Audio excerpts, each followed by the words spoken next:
Sa isip-isip ni Greed, kahit raw suotin niya ang lahat ng equipment niya. Lilimitahan raw ang restrictions ng pangkalahatan ng stat sa 34 na level ng player. Mamamatay daw siya pag lumapit daw sila sa kanya, umiiyak na sinasabi nito na mamamatay na daw ba talaga siya. Matapos daw siya ma-respawn, napansin nito na matay na ang pasugad sa kanya, may mga pasugad pa na mga abnoy kay Doran sinasabi na patayin siya.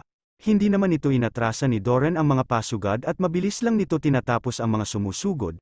Namamangha naman si Greed sa mga nakikita nito, sobrang OP daw ang lakas ni Doran, at sobra bilis lang daw niya tinatapos ang mga kalaban, at baka raw hindi siya mamatay dito, maswerte daw siya.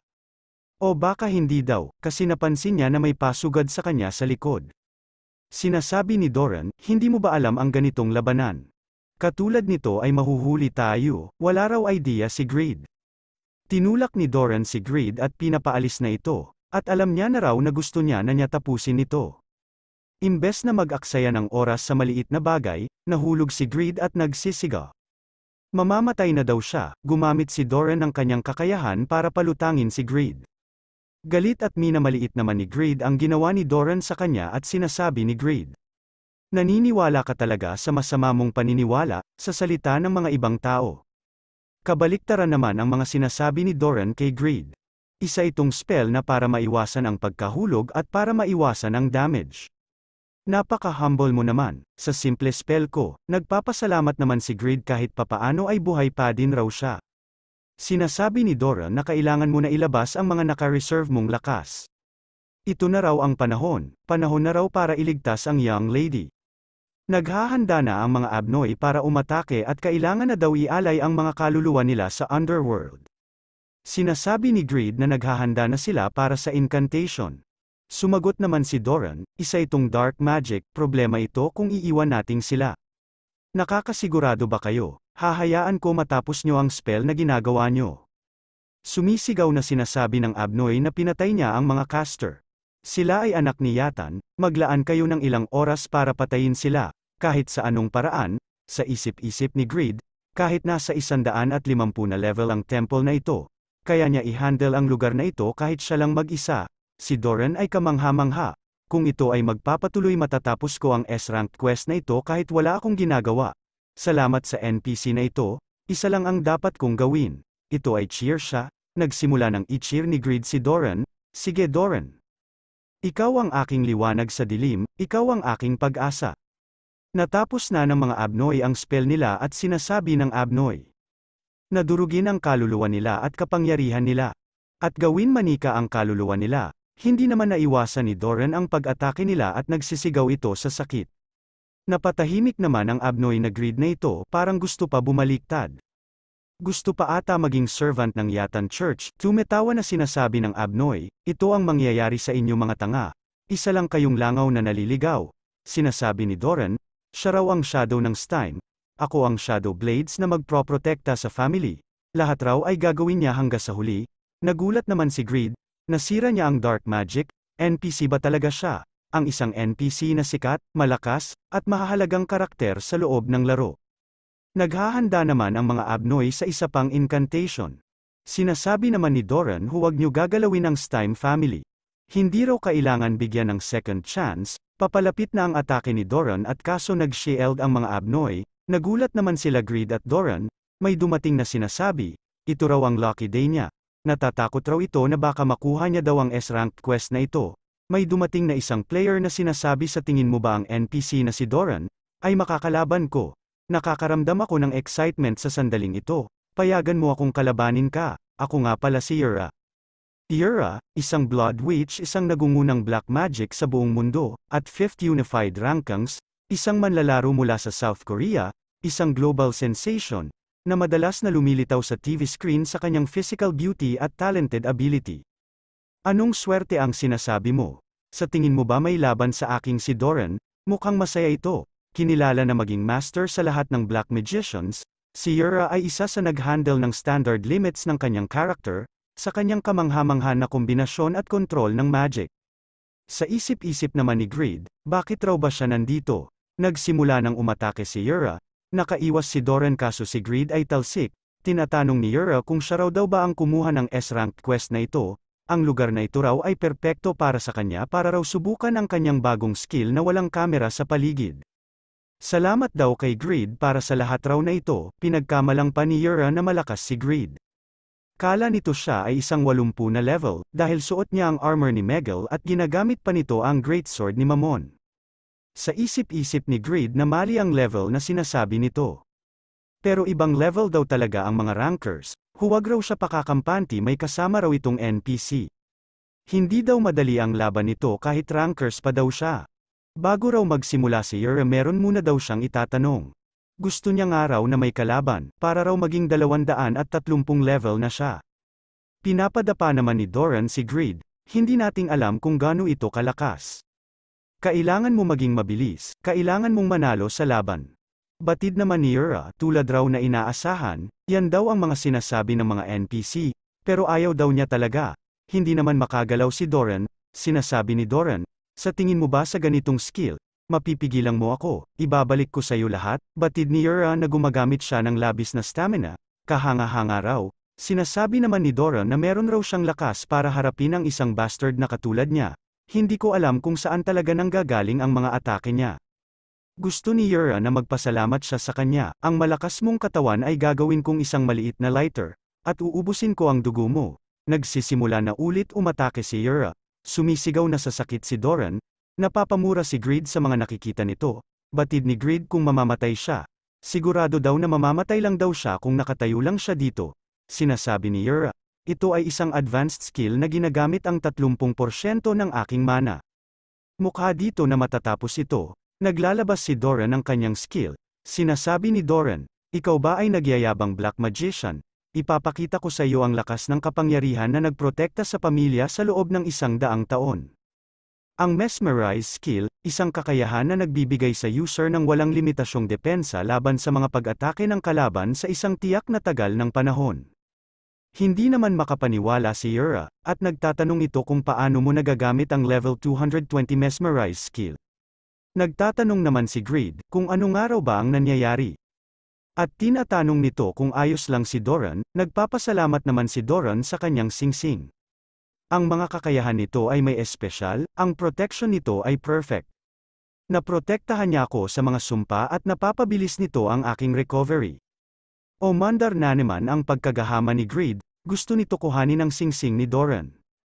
Batid naman ni Doran na hindi nahihiya sabihin ni Greed ang pinagsasabi nito.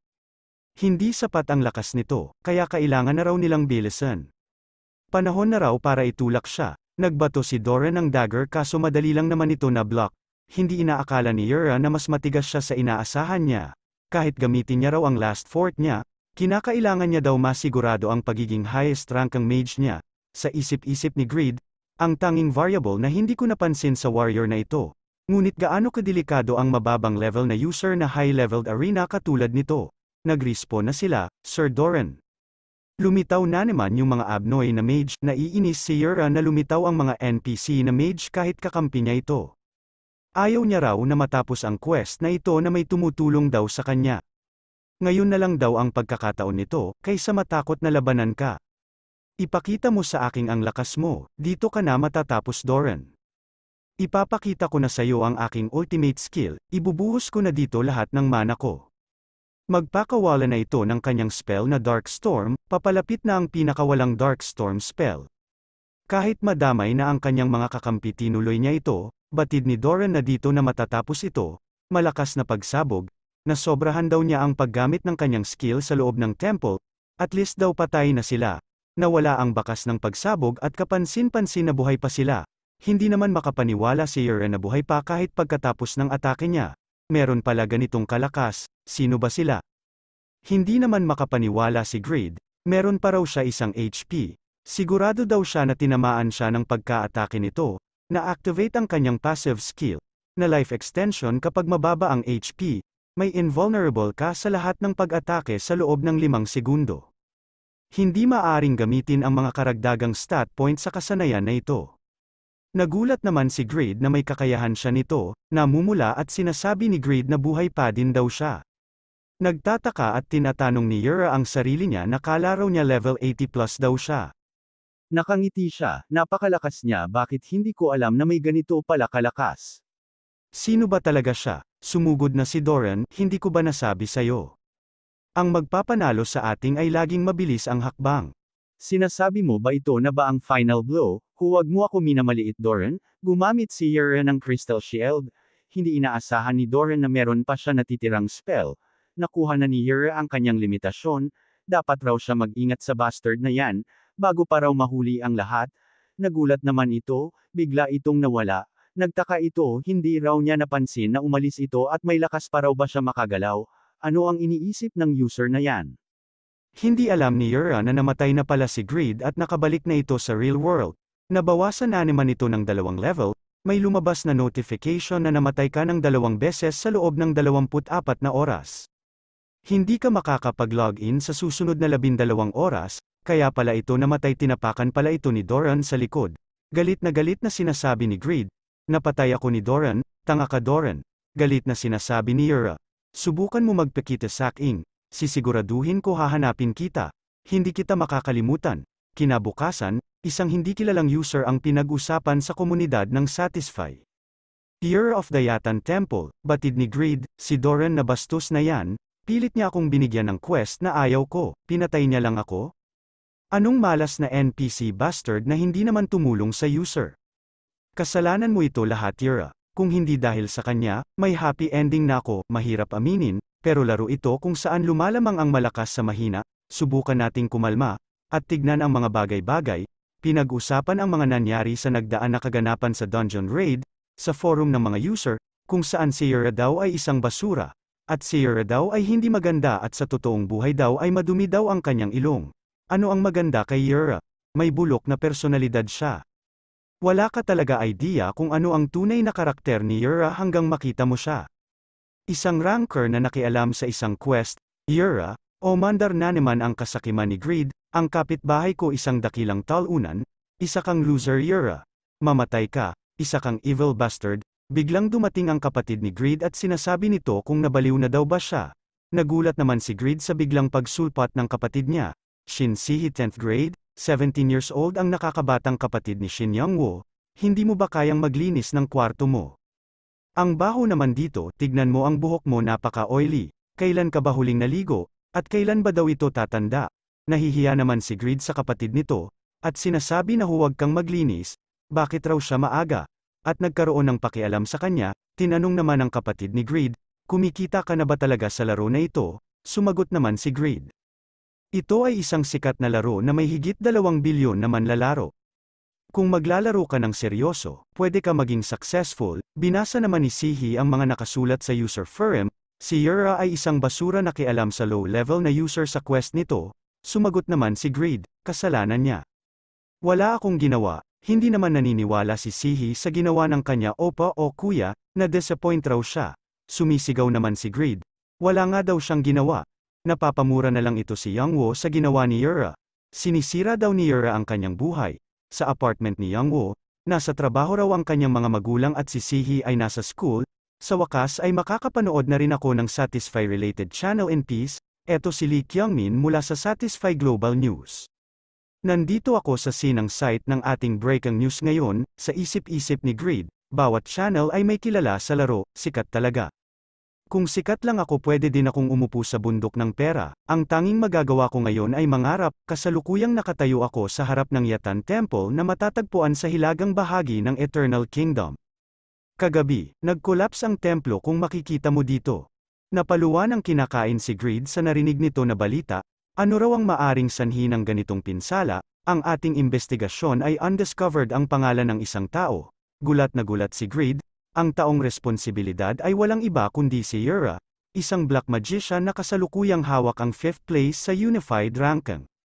Sa pag-iimbestiga sa Ruins of Temple, maaari lang natin malaman na may mabangis na labanan na naganap dito. Narinig ng reporter may isang testimony mula sa isang eyewitness, batid ng lalaki, kahapon, nagpilit akong tumakas sa templo habang hinahabol ng isang halimaw, nang makarinig ako ng malakas na tunog. Ang nakita ko ay gumagamit na si Yura ng isang powerful spell laban sa isang hang na ito. 80 sabi pa ng lalaki, tama sila, napakahat ni Yura sa totoong buhay, sinasabi naman ng reporter kung pwede ba tayo mag-focus dito, at sabi pa ng lalaki, anyway, Meron talagang nakakagulat na nangyari na nagpagulat kay Yura. Cast niya ang kanyang ultimate spell, pero ang hang na yan ay walang kahit isang sugat pagkatapos matanggap niya ang spell na yan, hindi naman maalis ng reporter ang kanyang pagkagulat, at sinasabi nito, tapos ibig mong sabihin top ranker siya. Kung sikat siya, di mo ba nakilala ang mukha niya? Sumagot naman ang lalaki, namatay raw siya habang nakatitig sa ganda ni Yura. Hindi raw niya namamalayan may tumama na sa kanyang bato. Ang ganda niya daw talaga. Wala nang nagawa ang reporter at sinasabi na lang nito na naiintindihan raw niya. Sino kaya itong lalaki na ito? Kung saan nakuha niya ang atensyon ng buong mundo? Hindi naman makapaniwala si Greed, famous na raw siya. Pwede ako mag-rank kang in cash, isa itong hindi ka panipaniwala. Tumawag si Yang Wo sa consulting center, gusto raw niyang mag-report sa Global News.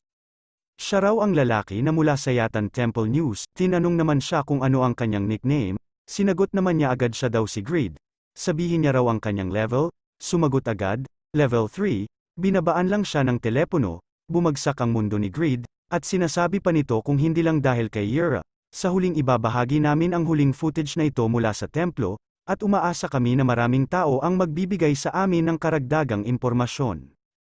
Batid naman ni Yang Wo, kahit raw i-report niya ito, naligtas raw ba ni Doran si Irene sa huli, hindi siya mukha maganda, nilabanan niya si Yura mag-isa.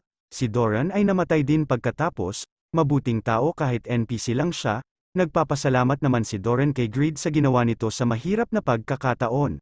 Kala mo naman naaawa na si Greed. Mas matimbang talaga ang pagnanais na makuha ang singsing ni Doran. May magic ring din siya talaga. Dapat ay ibigay niya ito sa akin bago siya namatay, kailangan muna ako magpahinga. On to our next corner, status Vice hot issue. Ngayon, masaya kami na mag-interview sa isang tumataas na user. Please greet mo mga viewers. Kamusta kayong lahat? Alam niyo lahat kung sino ako, di ba? Ako nga pala si Cats, level 203 warrior. Batid ni Greed siya ay isang sikat na arrogant brat. Narinig ko, siya ay isang anak ng isang malaking corporation, talagang malaki ang ulo niya. Sir Cats, umakyat ka sa unified rank sa 53rd rank sa ganitong maikling panahon. Curious kaming lahat kung paano mo na-accomplish ang feat na ito. Syempre na-manage ko ang pag-level ko ng 30 levels sa 3 buwan lang. Hindi naman makapaniwala si Greed, dahil umabot siya ng year para marating ang level 70. Teka, bago daw sagutin ni Cats ang tanong kung ito raw ba ang Korean program. Ang top ranker sa Korea ay si Yura, di ba? Sumagot naman ang babae, oo tama yan, makinig ka, Yura, ito na ang wakas ng iyong era. Lubos kong sisirain ang iyong pride at magiging next top ranker. Hindi naman makapaniwala si Greed na ang isang 53rd rank lang laban sa 5th rank, kalokohan daw ito. Kahit ayaw ko rin si Yura, kahit alam kong complete monster siya, sumagot si Cats sa tanong kung ano raw ang secret kung bakit mabilis raw ang pag-level up niya. Ang sagot ito e-sword, batid naman ni Greed na high quality ito, pero mukhang sobrang pilit. Sabi raw niya ito ang susi sa kanyang tagumpay, tingnan mo ito para sa iyong sarili at maging hukom. Tinatanong naman ni Greed kung ano daw ang nakapalibot sa sword na yan, sinasabi ni Cats, it's my passive skill. Maaari ko pang baguhin ang anumang sandata na nasa kamay ko, upang ito ay mag-absorb ng ilang halaga ng life force, proportional sa attack power, nag-a-absorb dito ng life force sa pag-atake ko, kaya mabilis talaga natatapos ang mga hunts ko. Sinasabi ng babae wala pa ako naririnig na may ganyang nakakayahan, at sumagot naman ang lalaki, siyempre wala pa, dahil kakakuha ko lang kasi ito ng mga 3 buwan, Blood Warrior, ito ang pangalan ng aking epic class. Gulat na gulat si Greed dahil nalaman niya na siya ay isang hidden class, isa pang hidden class ito. Hindi lang yan, nakakapag-level up siya ng ganyan ng dahil sa isang skill lang. Ako din, gusto ko ng chance na gamitin ito ng tama. Pag ma-descendants, balik tayo sa laro, may notification na pumasok ka na raw sa Byron Village. Hindi ba ito ang lugar kung saan ko ginawa ang paghahanap ko kay Asher? Dahil ang religion ng Yatan ay nararamdaman ko pa din, ang resurrection sa temple ay imposible pa din. May sumisigaw na sinasabi na naghahanap raw sila ng isang monk na mataas ang level sa 130 na gustong pumunta sa Mob Aid Ruins. Sinasabi naman ng isang lalaki na pagtitipon ng mga miyembro para gawin ang level 200 raid sa Guardian of the Forestry, magmimina raw sila para sa pinakamataas na mineral na Blue Orichalcum. Mangha-mangha naman si Greed, lahat sila ay nagtitipon ng mga partido para sa mga user na mataas sa level 100. Alright, above level 100 ang mga halimaw sa labas ng village na ito, ang level -3 na tulad ko ay malamang mamatay sa gutom dahil hindi ako makakalabas sa labas. Pumunta tayo sa isang nayon na angkop sa aking level sa ngayon. May nakita itong Kelisa, pwede daw siya sumakay dyan para ligtas raw ito sa paglalakbay niya. Kinausap naman ni Greed ang lalaki, excuse me. Gusto ko pumunta sa pinakamalapit na ligtas na village. Sumagot naman ang lalaki, syempre, ang Winston Village ay magiging perpekto para sa isang newbie. Pinagbabayad ito ng 10 gold para sa sakay, tinignan ni Greed ang kanyang inventory kaso wala itong laman, magseselita pa sana si Greed kaso mukha pinapaalis na ito ng lalaki mukha nakahalata ito na wala siyang pera. Sasabihin mo ba humingi ka ng discount dahil may sakit ang nanay mo? Sumagot naman si Greed, oo, nagalit ang lalaki umalis ka. Umupo na lang sa gilid si Greed at umiiyak. Unfair daw ang kapitalismo na ito.